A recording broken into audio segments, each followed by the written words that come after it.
చూద్దాము. ఎక్స్ట్రీమిస్ట్ చూద్దాం. అసలు ఎక్స్ట్రీమిస్ట్ ఎలా రైజ్ అయ్యారు?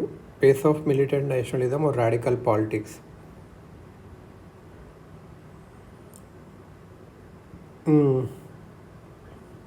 మిలిటెంట్ వర్డ్ వేరు, టెర్రరిస్ట్ వర్డ్ వేరు. టెర్రరిస్ట్ అనేది ఇప్పుడు కాంటెంపరీగా వాడుతుండ్రు. ఆ ఏరియాలో దీన్ని ఎక్స్ట్రీమిస్ట్ అప్రోచెస్తోనే ఉంటుండే అన్నట్టు. మిలిటెంట్ ఆర్ టెర్రరిస్ట్ అనేది ఇప్పుడు మోడర్న్ వర్డ్, కానీ అప్పుడు extremist approaches contrasting with models. Similarly revolutionaries could be seen as a militant form of extremist, symbolising aggressive resistance against British rule against different factions. Militant and terrorist should not be confused with contemporary meanings అన్నట్టు. ఆ ఎరోలో these words described extremist practices contrasting with modern. Similarly revolutionaries could not be seen as militant form of revolutionaries could be seen as militant form of extremists, symbolizing aggressive. ఎలా పెరిగింది అంటే ఒక radical trend of A militant Nationalist approach to political activity started emerging in the 1890s అన్నట్టు. Concrete shape 1890s నుంచి start అయ్యింది. 1905 ఏదైతే Bengal partition గర్జన చేశారో అప్పుడు ఇంకా పెరిగింది ఘోరంగా. Economic miseries of the 1890s, several severe famines killed 90 lakh person. 1890లో ఫెమిన్ వచ్చింది కదా, అది 90 lakh పర్సన్స్ని చంపేసింది బిట్వీన్ 1896 to 1900. బోబోనిక్ ఫ్లాగ్యూ, ఒక ఫ్లాగ్యూ వచ్చిందంటే ఒక రోగం లాంటిది, బూబోనిక్, PLAGUE, affected large areas of the Deccan. There were large scale riots in the Deccan. ఎక్కడ వచ్చింది అంటే డెక్కన్లో వచ్చిన ఫ్లాగ్ పేరు ఏంటంటే బూబోనిక్, BD ఇలా గుర్తుపెట్టుకోవచ్చు. Instead of giving more rights, the government అసలు రైట్స్ ఇవ్వాల్సింది పోయి రైట్స్ తీసుకుంటుంది. ఇంకా తిలక్ గారిని జైల్లో వేశారు సెడిషన్ కింద. Official secrets act, Indian universities act. Growth of confidence and self respect. There was a growing faith in self effort. Tilak, Aurobindo Ghosh and Bipin Chandra Pal repeatedly urged the nationalists to rely on the character and capacities of the Indian people. మన self effort, మన కెపాసిటీని మనం నమ్ముకుంటే best అని చెప్పేసి Lal ball Paul ఎవరెవరంటే Balgangadhar Tilak, Aurobindo Ghosh, ఇంకా బిపిన్ చంద్ర Paul, లాలా లజపత్ రాయ్ అనుకో. ఒక ఫీలింగ్ స్టార్ట్ అయింది కూడా, దట్ మాసెస్ ఇన్వాల్వ్ అవ్వాలి, బ్యాటిల్ అగెన్స్ట్ కాలనియల్ అని చెప్పి కూడా స్టార్ట్ అయింది. వాళ్ళు as they were capable of making the immense sacrifices needed to win freedom. International influence చూసుకుంటే అప్పుడే ఇటాలియన్ ఆర్మీని ఇథోపియన్స్ డిలీట్ చేశారు. Boer wars where Britishers faced reverses and Japan's victory over Russia. Japan గెలిచింది రష్యా మీద 1905లో. అప్పుడు డిమాలిష్డ్ మిస్ ఆఫ్ యూరోపియన్ వాళ్ళ great అన్నట్లు చూసింది అన్నట్టు. బోయర్ వార్స్లో బ్రిటిషర్స్కి ఎదురు దెబ్బ తగింది. బోయర్స్ వార్స్ ఏదైతే 1899 to 1902 జరిగిందో అది బ్రిటిషర్స్కి దెబ్బ తగిలింది. ఇటాలియన్ ఆర్మీని ఇథోపియన్స్ డిఫీట్ చేశారు. అప్పుడు ఆల్సో ద నేషనలిస్ట్ ఇన్స్పైర్ అయ్యారు. ఐర్లాండ్లో, రష్యాలో, ఈజిప్ట్లో, టర్కీలో, పర్షియాలో, చైనాలో జరిగిన నేషనల్ మూమెంట్స్. ఎడ్యుకేషన్ కూడా పెరిగింది అన్నట్టు. దీనివల్ల ఏంటంటే అన్ఎంప్లాయ్మెంట్ కూడా వచ్చింది, అండర్ ఎంప్లాయ్మెంట్ కూడా వచ్చింది. సో ఎడ్యుకేటెడ్ వాళ్ళందరూ పోవర్టీకి ఇంకా under developed state of Indian country చూశారన్నట్టు కాలనియల్ కింద. వెస్టర్నైజేషన్ కూడా ఎక్కువ పెరిగింది. ఇంటలెక్చువల్స్ ఎవరైతే స్వామి వివేకానంద గారు, బంకిం చంద్ర చటర్జీ, స్వామి దయానంద్ సరస్వతి చాలామందిని ఇన్స్పైర్ చేశారు. వాళ్ళ మంచి ఆర్టికులేట్ ఆర్గ్యుమెంట్స్ ద్వారా ఇండియాస్ పాస్ట్ని చెప్పారు. మనది ఇండియా పాస్ట్ గొప్పగా ఉండాలా అని చెప్పి ఇది చెప్పారు అన్నట్టు. ఎవరెవరు? స్వామి వివేకానంద, బంకిం చంద్ర చటర్జీ, స్వామి దయానంద్ సరస్వతి. ఈ థింకర్స్ అన్నాడు అప్పటి వరకు బ్రిటిష్ ఏమని చెప్పారంటే మేమే గొప్ప, మా సుపీరియారిటీ ఉండేది, ఇండియన్ సివిలైజేషన్ అంత ఉండేది కాదు అని చెప్పారు. వీళ్ళందరూ ఇండియన్ సివిలైజేషన్ గ్రేట్నెస్ చెప్పారు. Dayananda's political message was India for the Indians. ఎవరి political message India for the Indians అంటే దయానంద సరస్వతి. దయానంద సరస్వతి, స్వామి దయానంద సరస్వతి మెసేజ్ ఏంటంటే ఇండియన్స్ కోసమే. Dissatisfaction with achievements of moderates, ఇంకా మోడరేట్స్ కూడా అంత అచీవ్మెంట్స్ అప్పుడు చేయలేదన్నట్టు. యంగ్ వాళ్ళు ఉన్నారనుకో కాంగ్రెస్లో, వాళ్ళు మోడరేట్స్ యొక్క అచీవ్మెంట్స్లోతో సాటిస్ఫై అవ్వలేదు. వాళ్ళు strongly critical of the methods, peaceful and constitutional ఎడ్యుకేషన్కి వీళ్ళంతా ఒప్పుకునే వాళ్ళు కాదు. అంటే ప్రేయర్ పిటిషన్ ప్రొటెస్ట్కి ఇదంతా పొలిటికల్ మెండికన్సీ మెథడ్స్, అంటే అందులో ఏం రాదు మనకు అని చెప్పి. ఇండియన్ కౌన్సిల్ యాక్ట్ ఆఫ్ 1892 అనేది చాలా డిసప్పాయింట్ అన్నట్టు. Indian council act of 1892 disappoint జరిగింది. 97లో ఏమైందంటే 1897లో Natu brothers were deported without trial. నాటు బ్రదర్స్ని డిపోర్టెడ్ వితౌట్ ట్రయల్ చేయకుండా డిపోర్ట్ చేశారు, అంటే వేరే దగ్గరికి పంపించారు వితౌట్ ట్రయల్. జస్ట్ ఏం ఛార్జ్ మీన్ అంటే that they were associated with editorials in Poona Vaibhav newspaper. Poona Vaibhav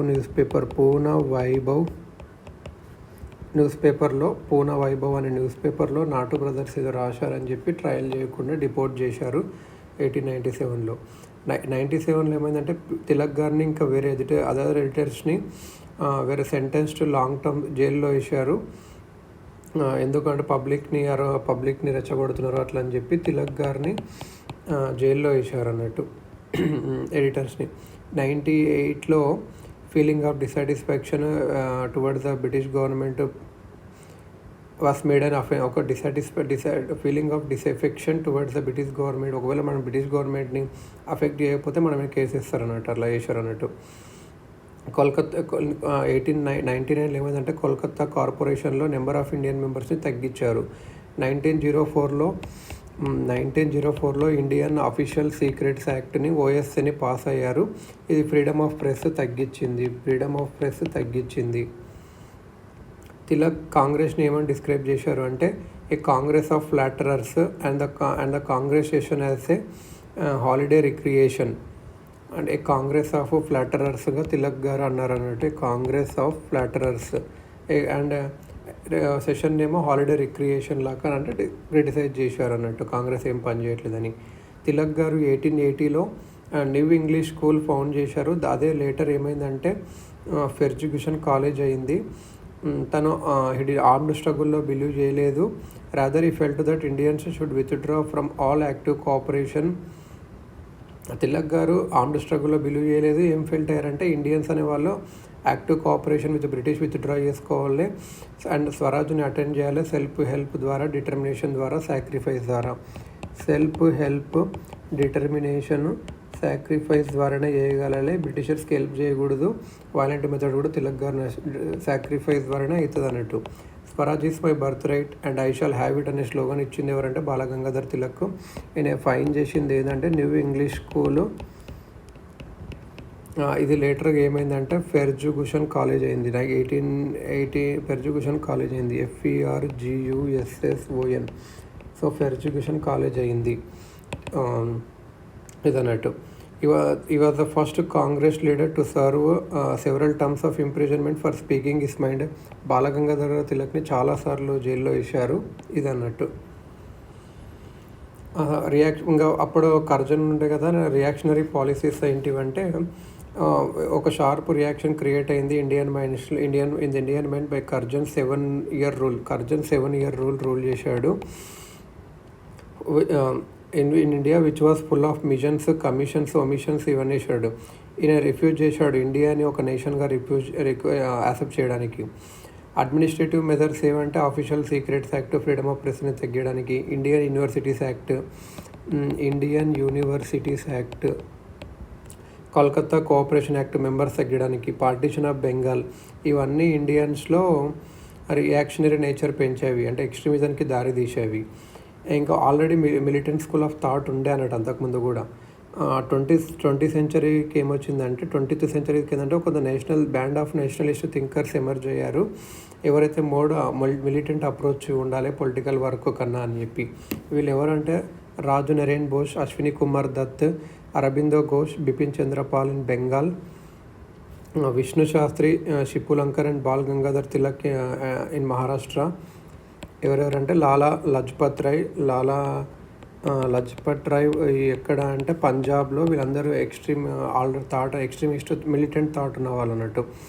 ఇంకా బాల్ గంగాధర్ తిలక్ గారు, ఇంకా విష్ణు శాస్త్రి చిపుల్లంకర్ వీళ్ళు మహారాష్ట్రలో.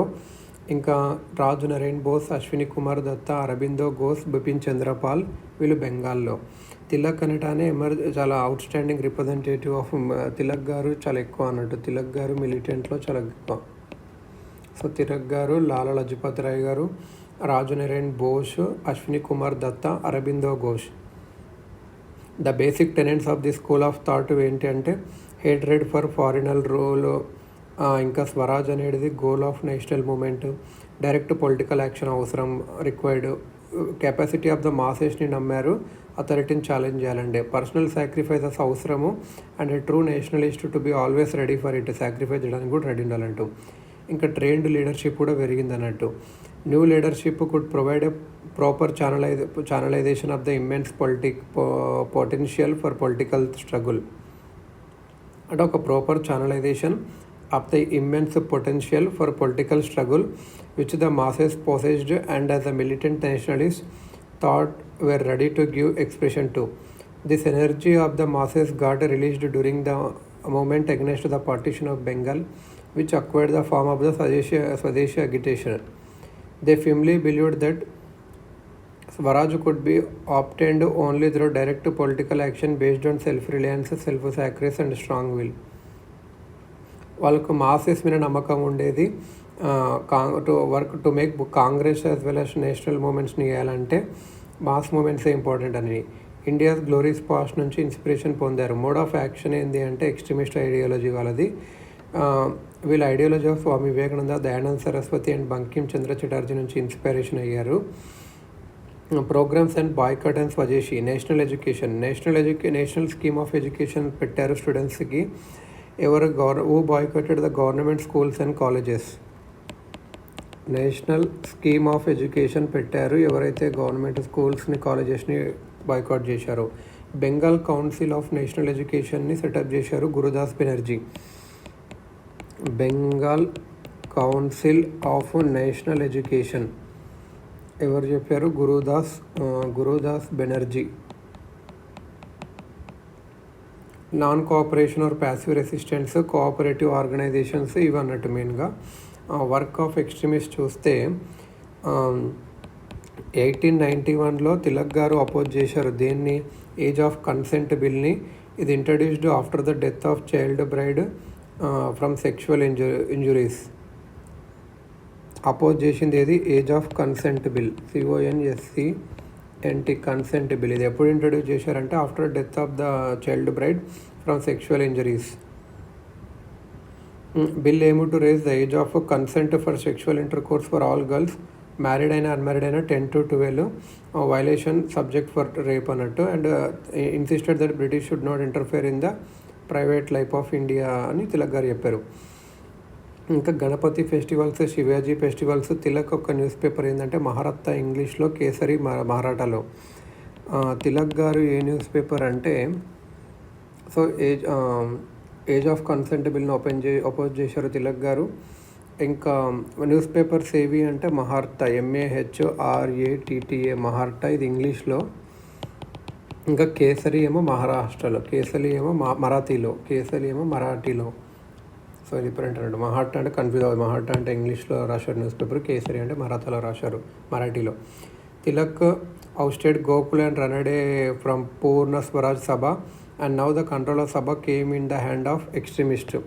తిలక్ గారు ఏం చేశారంటే అప్పుడు గోపాలకృష్ణ గోఖలేని అండ్ రనడేని పూర్ణ స్వర్వాజనిక్ సభ నుంచి తీసేశాడు. And control of the Sabha came in the hand of extremist. ఎవరైనా తీశాడు? గోఖలేని ఇంకా రనడేని, RANAD రనడేని తీసేసి దేని నుంచి? పూర్ణ సార్వజనిక్ సభ. So important. తిలక్ గారు associated వాత్ Purna Sarvajanik Sabha for what గోఖలేని రనడేని తీసేసి కంట్రోల్ తీసేసుకున్నాడు. గోఖలే అనేటానే సపరేట్ అసోసియేషన్ పెట్టుకున్నాడు, డెక్కన్ సభ. ఈ గోఖలే ఉంటారు కదా, గోపాలకృష్ణ గోఖలే గారు డెక్కన్ సభ అని కొత్తగా సపరేట్గా పెట్టుకున్నాడు. D E C Deccan S A B H A. This completed the division between. దీనివల్ల ఏమైందంటే మోడరేస్ట్ ఎక్స్ట్రీమిస్ట్ మహారాష్ట్రలో డివైడ్ అయ్యారు. తిలక్ గారు పూర్ణ సార్వజనిక సభ నుంచి గోఖలేని రనడేని తీసేస్తే గోఖలే గారు వెళ్ళి డెక్కన్ సభ పెట్టుకున్నారు. సో ఇలా డివైడ్ అయ్యారు. ఇంకోటి ఏంటంటే 1893 to 94 ఏంటంటే అరబిందో ఘోష్ గారు పబ్లిష్డ్ సిరీస్ ఆఫ్ ఆర్టికల్స్ పెట్టారు. అరబిందో గారు AUROBINDO అరబిందో గారు కొన్ని ఆర్టికల్స్ పెట్టారు. New lamps for the old అని. New lamps for the old in the Hindu Prakash where in described Congress as being out of contact. కొన్ని ఆర్టికల్స్ రాశాడు. New lamps for the old. అక్కడ హిందూ ప్రకాష్ PRAKASHలో అక్కడ కాంగ్రెస్ని ఏం డిస్క్రైబ్ చేశాడంటే being out of contact with proletariat and as dying of consumption. New lamps for the old. Aurobindo Ghosh గారు articles రాశారు new lamps for the old అని చెప్పి. హిందూ ప్రకాష్ అనే పేపర్లో కాంగ్రెస్ని ఏమని చెప్పారంటే as being out of contact with the proletariat and as dying of consumption. Extremist group వీళ్ళు 3 జియోగ్రఫికల్ రీజన్స్లో వచ్చారు. మెయిన్గా మహారాష్ట్ర గ్రూప్ ఏమో బాలగంగాధర్ గారు తిలక్, బెంగాల్ గ్రూప్ ఏమో బిపిన్ చంద్రపాల్, అరబిందో ఘోష్. బెంగాల్ గ్రూప్ ఎవరంటే బిపిన్ చంద్రపాల్ గారు, Aurobindo Ghosh AUROBI and Aurobindo Ghosh. Punjab group ఏమో లాలా లజపత్ రాయ్. వీళ్ళు లాల్ బాల్ పాల్ ఎక్స్ట్రీమిస్ట్ అన్నట్టు. ఇక్కడ డిఫరెన్స్ ఏంటి మోడరేస్ట్కి ఎక్స్ట్రీమిస్ట్ అంటే difference in the understanding of swaraj ఉండే, difference in attitude towards British benevolence ఉండే, డిఫరెన్స్ ఇన్ మెథడాలజీ కూడా ఉండే అన్నట్టు. ఇది అన్నట్టు మెయిన్గా. సురేంద్రనాథ్ కొన్ని ఇంపార్టెంట్ మోడరేట్స్ చూసుకుంటే ఇప్పుడు మోడరేట్స్ చూద్దాం. కొన్ని important moderates. Surendranath Banerjee was also called Indian Burke. Surendranath Banerjee ఈయనని ఇండియన్ బ్యూర్క్ అనే సురేంద్రనాథ్ బెనర్జీ ఈయనని ఏమంటారంటే Indian Burke. He firmly opposed the partition of Bengal. Oppose చేశారు. He founded the Indian association 1876 to agitate for political reforms. He had convened the Indian national conference 1883 which merged with Indian national Congress in. Partition of బెంగాల్ని partition oppose చేశారు. Indian association అని ఒకటి found చేశారు. Indian association political Indian national కాన్ఫరెన్స్ని ఒకటి start చేశారు 1883లో. దీన్ని ఐఎన్సీలు Indian national కాంగ్రెస్లో 1886లో కలిపేశారు. Dadabhai Naoroji grand old man of India's unofficial ambassador అనొచ్చు. ఇంగ్లాండ్లో ఉండేడని. First Indian to become MP of British house of Commons. తన డ్రెయిన్ థియరీ చెప్పాడు. ఎలా ఇండియన్ వెల్త్ ఇంగ్లాండ్కి వెళ్తుంది, salaries, savings, pensions, payment British troops in India, profits of the British companies, ఇవన్నీ. G సుబ్రహ్మణ్యయ్యర్ ఈయన nationalism preach చేశారు through Madras మహాజన సభ. సుబ్రహ్మణ్య అయ్యర్ ఈయన moderate అని వచ్చిన కూడా. Subrahmanya Iyer moderate. Madras Mahajana Sabha. He also founded the Hindu and Swadesh Mitran. Who founded the Hindu found చేసింది మద్రాస్ మహాజన leader Subrahmanya Iyer. Hindu Subrahmanyam వల్ల గుర్తుపెట్టుకోవచ్చు. స్వదేశ్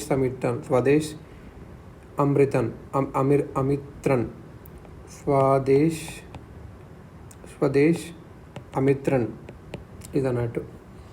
ఇంకొకరు ఎవరంటే Dayanand Saraswati was the first man to give a call for Swaraj, India for Indians. Some historians call him grand father of Indian nation అని కూడా పిలుస్తారు. Dayanand Saraswati first ఎవరిచ్చి అంటే స్వరాజ్ని పిలిచింది దయానంద్ సరస్వతి. బంకిం చంద్ర చటర్జీ గారు ఈయన వందే మాతరం రాశారు to counter British attempt and was later published in the Bengali script in his novel Anand మత్. బంకిం చంద్ర చటర్జీ గారు ఆనంద్ మత్లో రాశారు 1882లో Vande Mataram. set in the backdrop of Sannyasi rebellion. During Congress session of 1896, the poem was first sung by Rabindranath Tagore గారు first పాడారు ఇది.